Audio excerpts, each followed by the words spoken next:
कि मकर संक्रांति के दिन करना क्या चाहिए और कैसे इसे मनाना चाहिए। इसके बाद ये पूजन पाठ करने के बाद माघ महीना का मकर राशि का बहुत बड़ा घनिष्ठ संबंध है। उसमें तिल सेवन, तिल डाल करके जल में स्नान करना चाहिए। जिन्होंने अपने जीवन में सत्य से प्रेम किया, नारायण भी उनसे प्रेम किए। तो पूर्णिमा के दिन हम लोग सत्यनारायण भगवान का कथा सुनते हैं। और संक्रांति को यदि सत्यनारायण भगवान का कथा हम सुनते हैं तो निश्चित रूप से उतना ही हमें फल।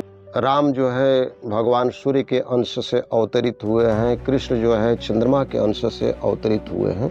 जितने भी हमारे यहाँ 200 अवतार हैं, सब ग्रहों के वह हम स्नान ध्यान से निवृत्त होकर के इसके बाद स्वच्छ वस्त्र धारण करके और एक लकड़ी के पाटे पर लाल कपड़ा बिछा करके भगवान।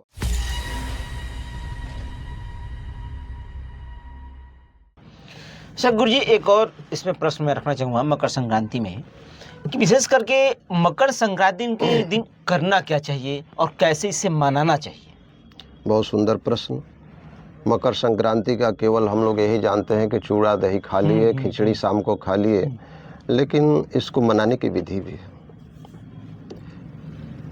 हमारे सत्यनारायण व्रत कथा के 4th अध्याय के अंतिम श्लोक में लिखा गया है कि पूर्णिमा या संक्रांतो। सत्यनारायण भगवान के कथा में लिखा गया है कि पूर्णिमा या संक्रांति के दिन इस कथा को सुनने से विशेष फल मिलता है, लेकिन प्राय लोग पूर्णिमा के दिन ही सुनते हैं। सत्यनारायण भगवान कौन है? तो साक्षात नारायण है। जिन्होंने अपने जीवन में सत्य से प्रेम किया, नारायण भी उनसे प्रेम किए। तो पूर्णिमा के दिन हम लोग सत्यनारायण भगवान का कथा सुनते हैं। और संक्रांति को यदि सत्यनारायण भगवान का कथा हम सुनते हैं तो निश्चित रूप से उतना ही हमें फल मिलेगा। दो ही है, एक पूर्णिमा के दिन चंद्रमा से महीना बदलता है और संक्रांति के दिन सौर मास से महीना बदलता है। तो अब सोचिए कि इन दोनों तिथियों में, इन दोनों संक्रमण कालों में नारायण के पूजन का बहुत महत्व है। अब देखिए, नारायण के रूप में संक्रांति जो है सूर्य के पूजन का पर्व है। वो कैसे? गीता में भगवान कृष्ण ने कहा है साक्षात 10वें अध्याय में कि अदिति के 12 पुत्रों में मैं विष्णु हूँ और नक्षत्रों में मैं क्या हूँ? सूर्य हूँ। अब इसके बाद महर्षि पराशर द्वारा विरचित, आप पराशर होरा शास्त्र में जाएंगे तो उसमें अवतारवाद के अध्याय में साफ महर्षि पराशर जी ने लिखा है कि राम जो है भगवान सूर्य के अंश से अवतरित हुए हैं, कृष्ण जो है चंद्रमा के अंश से अवतरित हुए हैं।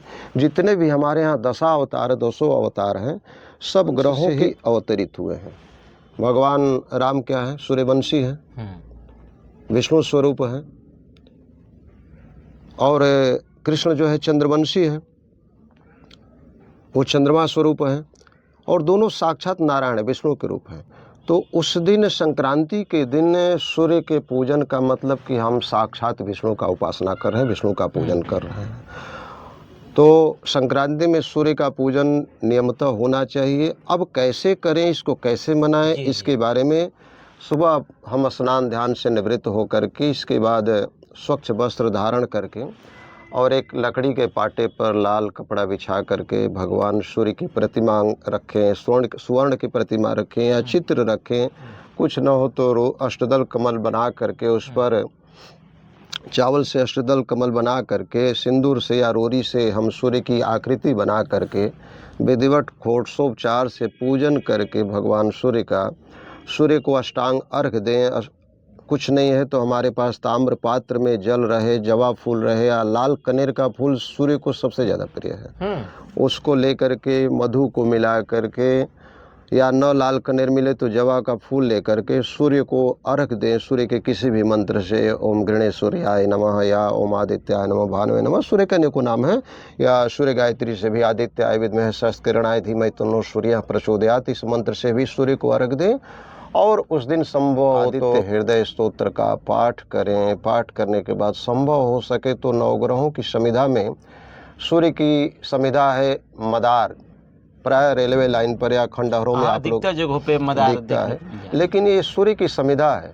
उसको 108 टुकड़ा ले आकर के लगभग 1-1 इंच का बना करके उसको घी में, शुद्ध घी में डुबो करके और सूर्य के किसी भी मंत्रों से हवन तो करना गुरुजी चाहिए। मदार के वो पत्ते रहेंगे, फिर वो जो नहीं, पौधे उसकी टहनी रहेगी, टहनी रहेगी, हम्म। पतला पतला सा 1-1 इंच का उसको ले करके और उसको घी में डुबो करके और सूर्य के किसी भी मंत्र से चाहे तो 108 आहुतियाँ अग्नि प्रज्वलित करके आप दे सकते हैं।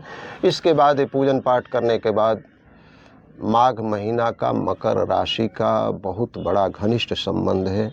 उसमें तिल सेवन, तिल डाल करके जल में स्नान करना चाहिए, तिल का सेवन करना चाहिए, तिल को दान करना चाहिए और तिल का ही व्यंजन सेवन करना चाहिए, तिल का व्यंजन दान करना चाहिए। और विशेष करके मकर संक्रांति के दिन घृत यानी घी और कंबल के दान का विशेष महत्व है। इसे अवश्य दान करना चाहिए। घी और कंबल, हाँ, घी कंबल दान करना चाहिए, वस्त्र दान करना चाहिए।